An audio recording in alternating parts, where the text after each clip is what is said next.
aqui é Tia Miyoshino. No vídeo de hoje eu vou trazer aqui para vocês os 6 assassinos da motivação que talvez, você esteja fazendo aí nos seus estudos de inglês e nem saiba que você está cometendo esses erros, que vão assassinar a sua motivação aí no inglês. E é importante saber quais são esses assassinos, quais são essas coisas que nos impedem de manter motivados nos nossos estudos de inglês e também como lidar com cada um deles. O primeiro deles é o medo, ter medo de conversar com outras pessoas.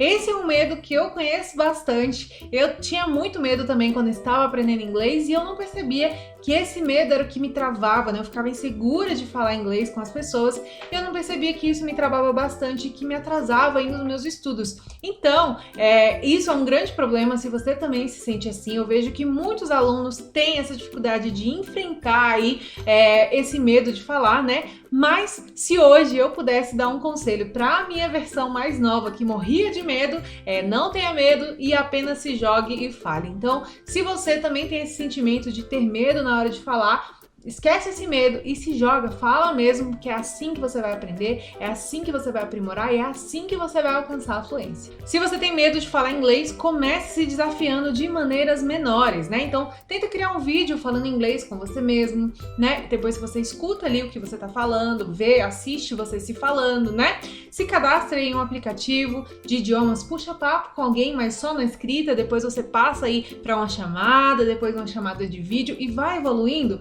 de forma gradual. Não vá direto ali para onde você tem que ir naquele momento de desespero, de medo que você tem, tá? Então comece pequeno e vá crescendo aos poucos. O segundo assassino aí da motivação é a autodúvida, Não saber se você está ali fazendo as coisas certas, Quando você estuda um idioma por conta própria, é muito comum com que você tenha dúvidas em relação a se você está seguindo os passos certos ou não, É muito difícil quando você cria o seu próprio plano de estudos, quando você que tem que medir o seu progresso, estudando o seu próprio ritmo, é difícil você avaliar aí o seu desempenho, se você está indo bem, se você não está, Então, você não tem oportunidade também de identificar os seus erros, os erros que você cometeu e se corrigir, E obter aí um feedback sobre o seu inglês. O terceiro assassino é a síndrome do devorador de livros, aquela pessoa que estuda, mas não consegue falar o idioma, aquela pessoa que decora todas as regras, fica ali enfiada, com a cabeça enfiada ali nos livros, mas não consegue ver uma evolução, Então, eu sempre vejo isso como uma reclamação. Muitos alunos chegam em mim e falam, eu estudo, mas eu não consigo realmente aprender o idioma. E sempre que eu ouço aí essa reclamação, eu penso em como estudar errado pode realmente desmotivar o aluno, Como que pode ser uma coisa frustrante. Então, olha só, é importante que você entenda que para falar um idioma, você realmente precisa falar o idioma. É até bobo falar isso, mas é verdade, tá? Não adianta você ficar ali focado no livro, estudando livros de gramática, regras, Conteúdos ali maçantes e realmente não praticar o inglês. Você precisa sim ter a parte da fala, você precisa escutar bastante, você precisa entender bastante, ou seja, você precisa desenvolver bem as 5 habilidades do inglês,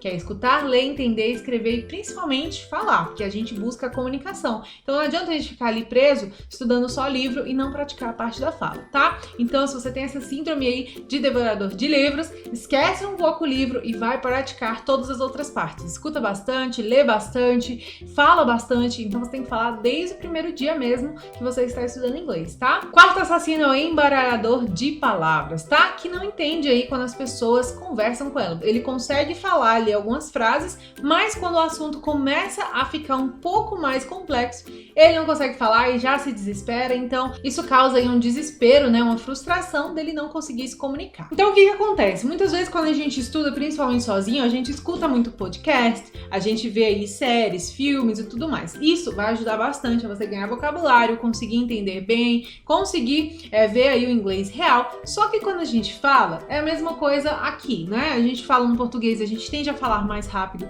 a gente come um pouco as palavras, a gente utiliza aí expressões diferentes. Então a mesma coisa pode acontecer quando você for falar com alguém em inglês, Então o que acontece? Se você vai ali falar e fica desesperado na hora que você não entendeu alguma coisa, é muito pior, porque você vai travar e não vai conseguir dar continuidade à conversa. Então o que você tem que fazer? Primeiro, você tem que ter um planejamento até mesmo do que você vai falar, se você for ter a sua primeira conversa, Então você tem ali um planejamento mais ou menos do que você vai perguntar, do que você vai falar. Caso a pessoa fale algo que você não entende, aí você vai falar. Você pode repetir, por favor? Crie essa frase em inglês. Can you repeat, please? Você pode falar mais devagar, por favor? Can you speak slowly, please? Você pode digitar essa palavra para mim, então. Can you type that word for me? Quinto assassino é o travamento. Se sentir travado e pensar que não está fazendo progresso nenhum. Quando você aprende o idioma, é muito comum a gente sentir essa sensação mesmo de travamento, de que você não está evoluindo, de que você aprendeu bastante no início, mas agora travou, não vai mais aprender nada. É normal, tá? E por que isso acontece? Quando você está começando a aprender qualquer coisa, qualquer informação nova, ela é muito informativa, né? Você vai sentir realmente que você está aprendendo muita coisa.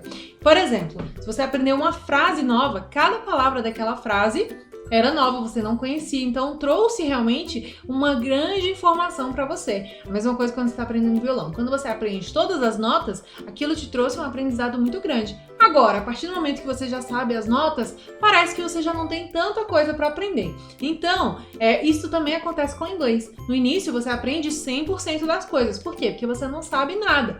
Depois, quando você já conheceu um grande número de palavras, você aprendeu, por exemplo, 30%, né, das palavras. Depois, você sente que só aprendeu 50%. Mas por que isso acontece? Porque você aprendeu ali 100% daquilo, então metade você já sabia, a outra metade é informação nova. E assim vai ser assim por diante, tá? Então, por exemplo, se você já sabe 1000 palavras em inglês, né? Se você aprende mais 10, não vai parecer tanta coisa. Agora, quando você não sabe nada e aprendeu 10 palavras, aquelas 10 palavras vão parecer que você aprendeu muita coisa. E isso é normal se sentir assim, sentir que a gente não tá evoluindo, que a gente tá travado. Mas, na verdade, você tá evoluindo sim. E o último assassino aí da motivação são os falsos começos. Não consigo manter uma rotina de estudos consistente. O que é esse falso começo, né? É a pessoa que vai ali, senta, começa a estudar, aí você esquece ali do inglês, vai fazer outras coisas e não sei o quê. Em segunda eu começo. Na segunda-feira você tá ali de novo, vai, estuda, né? E aí, o que acontece? Você nunca tem uma rotina de estudos, você nunca tem consistência nos seus estudos e você tá sempre começando o inglês. Só que esse começo, ele não tem continuidade. Então, é um falso começo. Não é realmente um começo. Vou começar agora e vou manter. Você não mantém. Por quê? Porque você tá sempre pulando de uma coisa para outra. E outra coisa, quando você tá estudando, existem muitos recursos, existem muitas coisas para ser estudada. Pode estudar com música, pode estudar com filmes, pode estudar ali com um método novo, com um vocabulário novo, mas se você não focar em um método só, muito provável de que você não vai dar continuidade aos seus estudos. Se você ficar pulando também de uma coisa para outra, você não vai conseguir. O mais ideal a ser feito é você ter um método que você vai realmente seguir, você tem uma rotina de estudos, você tem uma consistência aí nos seus estudos e a partir disso você vai estudando. Não que você não possa estudar com outros recursos, mas dentro daquele método que você está estudando. Isso sim é funcional. Se você pega vários métodos para estudar, você vai ficar maluco, porque cada método tem uma base teórica diferente, tem uma estrutura diferente, tem um material diferente, então isso vai acabar fazendo com que você fique muito confuso e acabe parando de estudar. E aí quando você voltar, você já vai ter perdido muito chão, né? Muita informação, vai ter perdido muito tempo também. Se você se identificou com algum desses assassinos da motivação, se parece familiar demais para você algum deles, saiba que você não está sozinho. Eu já passei por vários desses assassinos várias vezes, não só com inglês, né? Com outras coisas da vida também. Isso é uma coisa normal, porque a gente vai lidando com esses desafios durante toda a nossa vida, né? Então cada um vai ter um desafio diferente para cada coisa que for aprender. E eu também só sei falar sobre eles, porque eu também conheço todos eles. Já passei aí por vários desses assassinos e é importante que a gente consiga enxergar isso e consiga melhorar aí para que a gente consiga evoluir, não é mesmo? Então é isso, não se esqueça de curtir esse vídeo aqui, compartilhar com seus amigos, se inscrever aqui no canal, ativando as notificações para não perder nenhum conteúdo que eu posto por aqui. Esse foi o vídeo de hoje, a gente se vê na próxima semana. See you!